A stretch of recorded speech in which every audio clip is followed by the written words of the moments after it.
Hello, my dear friends. A very warm welcome to all of you on Wisdomhood. My dear friends, आप सभी लोगों का बहुत बहुत स्वागत है आपके अपने YouTube चैनल Wisdomhood पर. In this session, we are going to discuss practice set number 4 of pronoun. I have covered all the rules related to English grammar. You can watch it. The link of the playlist are given in the description box. Let's start today's session. देखिए पहला जो question है वो आपको screen पे show हो रहा होगा. My watch is better than that of yours. तो मैंने बताया था. देखिए डैट का यूज़ क्यों होगा, यहाँ पे डैट नहीं आएगा ना ही ऑफ आएगा. My watch is better than yours, simple है. डैट का यूज़ तो तब होगा जब कोई एडिशनल इंफॉर्मेशन दी होगी हमें, ठीक है. डैट ऑफ यू सही होता है, लेकिन डैट ऑफ योर्स ही होगा यहाँ पे, क्योंकि हमने बताया था आपको कि कंपैरिजन में, मिस कंपैरिजन के केस में हम लोग पसेसिव प्रोनाउन केस यूज करते हैं. पसेसिव प्रोनाउन क्या होता है? आई का माई, माइन, ठीक है. यू का योर्स, आवर का आर्स, हिज का हिज, हर का हर्स, इस तरीके से, ठीक है. तो सी में एरर आएगी. Neither of the ways are easy to follow. देखिए नीदर के साथ हमने आपको बताया था किसका यूज करते हैं? सिंगुलर वर्ब का यूज करते हैं, तो बी में एरर आएगी, ठीक है.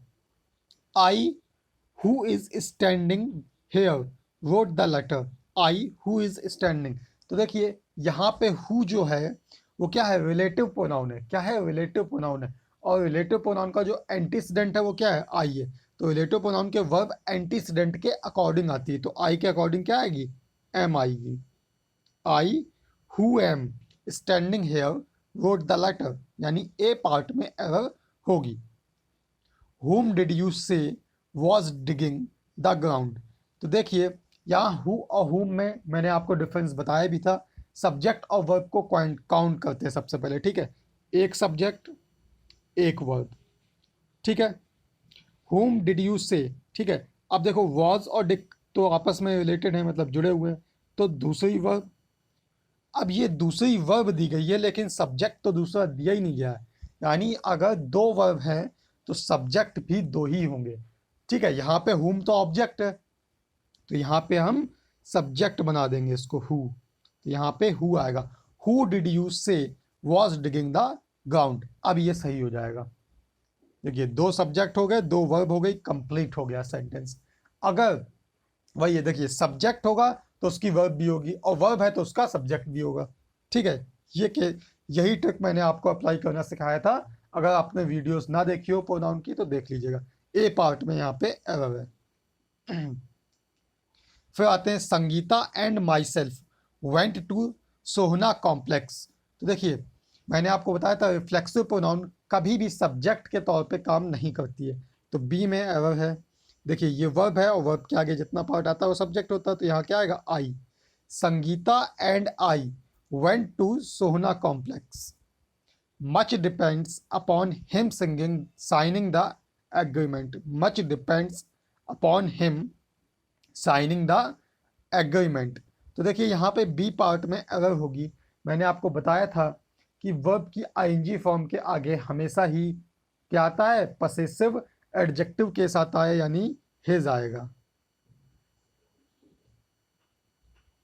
हिज यानी प्रोनाउन का पसेसिव एडजेक्टिव केस आएगा upon his singing, his signing, sorry singing बोल रहा हूं मैं. His signing the agreement.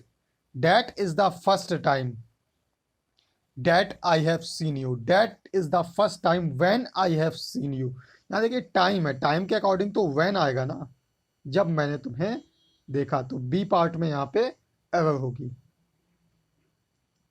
देखिए the family were not able to end its dispute. देखिए फैमिली का यूज किया है, यानी फैमिली एक सिंगुलर नाउन है. फैमिलीज होता अगर प्लूरल होता तो यहाँ पे क्या आएगा? वॉज आएगा. यहाँ पे एरर तो है नहीं, बेसिकली बहुत ही सिंपल सी एरर है जो सबको समझ में आएगी. The family was not able to end its dispute, ठीक है. बेसिकली आप प्रोनाउन की एरर बनानी चाहिए इन लोगों को. यहाँ फैमिलीज लिखना चाहिए, यहाँ वर्ड, तो यहाँ पे इट्स की जगह देयर आ जाता तो ये प्रोनाउन वाले चैप्टर से रिलेट कर जाती. लेकिन यहाँ पे ए होगा. The family was not able to end its dispute, ठीक है. Each has their own grievances to give voice to, ठीक है. अब देखिए ईच एवरी के साथ मैंने आपको बताया था एवरी, सम, नो, एनीबडी, वन थिंग और ईच के साथ हमेशा ही हम लोग सिंगुलर वर्ब का भी यूज करते हैं, और जो प्रोनाउन यूज होता है वो किसके अकॉर्डिंग होता है, ही के अकॉर्डिंग यूज होगा ईच में। ठीक है, तो क्या आएगा, ईच हैज, हिज या फिर हर, कुछ भी लिख दीजिए। Own grievances to give voice to. ठीक है। I shall avail of the opportunity to meet Vivek Bindra. मैंने आपको बताया था, कुछ वर्ब्स मैंने आपको लिखवाई थी और बताया था कि इन वर्ब्स के साथ अगर ऑब्जेक्ट ना दिया हो तो किसका यूज करते हैं, रिफ्लेक्सिव प्रोनाउन को ही इनका ऑब्जेक्ट बना देते हैं। तो यहाँ देखिए, ये जो अपॉर्चुनिटी है ऑफ का ऑब्जेक्ट है, यानी प्रीपोजिशनल ऑब्जेक्ट है। मैंने बताया था आपको ऑब्जेक्ट को कैसे देखा जाता है प्रोनाउन की वीडियोस में, आप देख लीजिएगा। ठीक है, ये यहाँ पे ऑफ के बाद आया, यानी एक प्रीपोजिशनल ऑब्जेक्ट है। यहाँ अवेल के बाद कोई भी वर्ब का ऑब्जेक्ट नहीं दिया गया है, तो अवेल के बाद हम लोग क्या लगा देंगे, my self. I avail, I shall avail myself of the opportunity to meet Vivek Bindra, यानी ए पार्ट में एरर होगी। Thank you very much for listening me, this is your friend Rishi, signing off. Subscribe Wisdomhood and also press the bell icon. Thank you.